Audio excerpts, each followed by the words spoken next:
Hello everyone. So today here we are going to discuss about a practical which is based on electrochemistry, and in this practical we are going to measure the specific conductivity of a given anion solution with the help of conductivity meter and with the help of conductivity cell.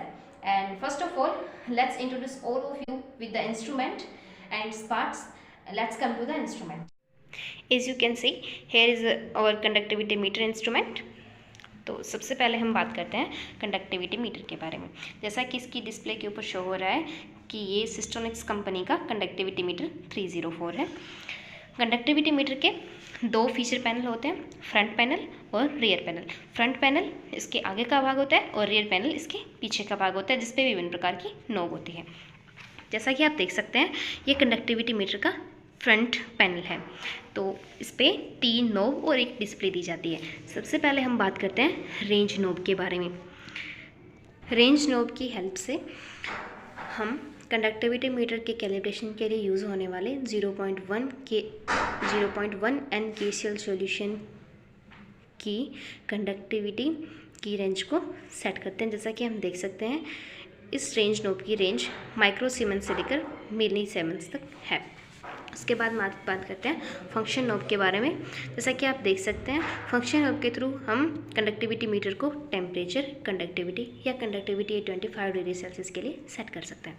उसके बाद हम बात करते हैं temperature knob के बारे में। तो टेम्परेचर नोब के थ्रू हम कंडक्टिविटी मीटर को एक स्पेसिफिक टेम्परेचर पर सेट कर सकते हैं। उसके बाद बात करते हैं कंडक्टिविटी मीटर की डिस्प्ले के बारे में। तो हम अपने सेट की हुई मोड के अकॉर्डिंग कंडक्टिविटी मीटर की डिस्प्ले के साथ टेम्परेचर, कंडक्टिविटी और कंडक्टिविटी 25 डिग्री सेल्सियस की रीडिंग नोट कर सकते हैं। तो ये था कंडक्टिविटी मीटर का फ्रंट पैनल।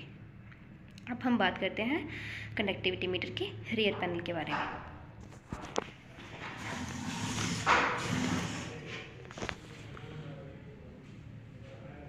ये कंडक्टिविटी मीटर का रियर पैनल है।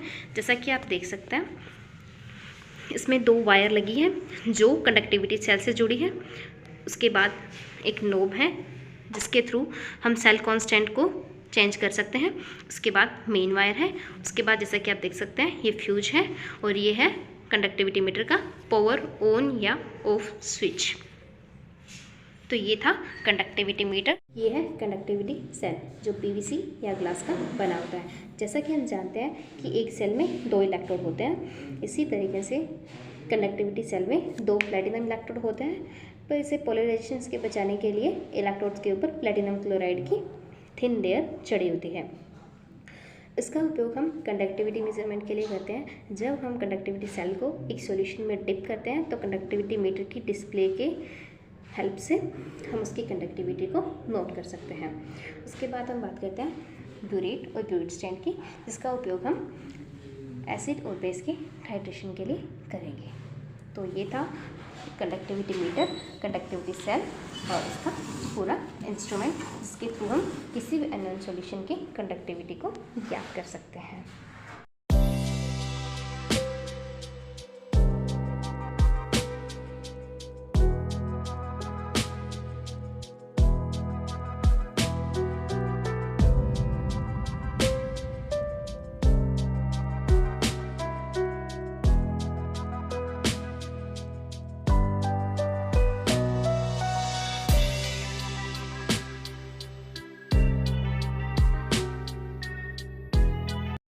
जैसा कि हम जानते हैं, इलेक्ट्रोकेमिस्ट्री में यूज़ होने वाले विभिन्न प्रकार के इलेक्ट्रॉनिक इंस्ट्रूमेंट को सबसे पहले प्रोसेस करने से पहले उसे एक स्टैंडर्ड सॉल्यूशन के सापेक्ष कैलिब्रेट किया जाता है। तो इसी प्रकार कंडक्टिविटी मीटर की प्रोसेस समझने से पहले हम इसे एक स्टैंडर्ड सॉल्यूशन के सापेक्ष कैलिब्रेट करेंगे।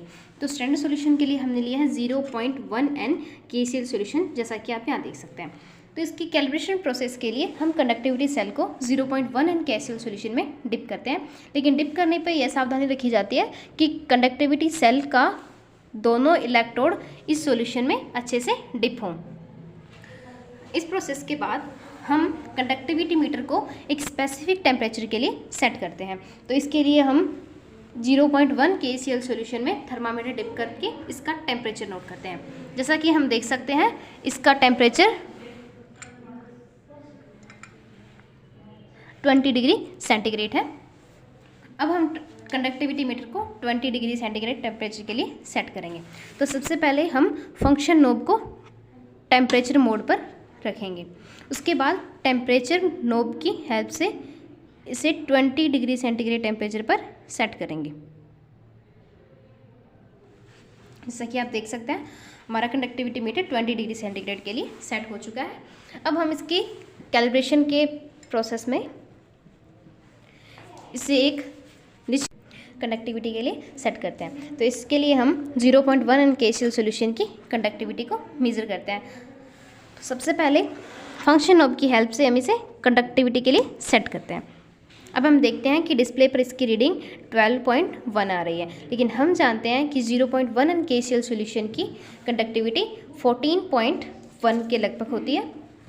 तो हम इसे इसके रियर पैनल में, जैसा कि हम जानते हैं सेल कांस्टेंट को सेट करने के लिए सेल कांस्टेंट नोब लगी होती है, उसकी हेल्प से हम इसे 14.1 के लिए सेट करेंगे। हम इसे स्क्रू ड्राइवर की हेल्प से सेट कर सकते हैं। 14.1 पे सेट हो चुका है, क्योंकि इसका कंडक्टिविटी 14.1 से लेकर 14.2 के बीच होती है। तो ये सारी प्रोसेस कंडक्टिविटी मीटर के कैलिब्रेशन के लिए थी।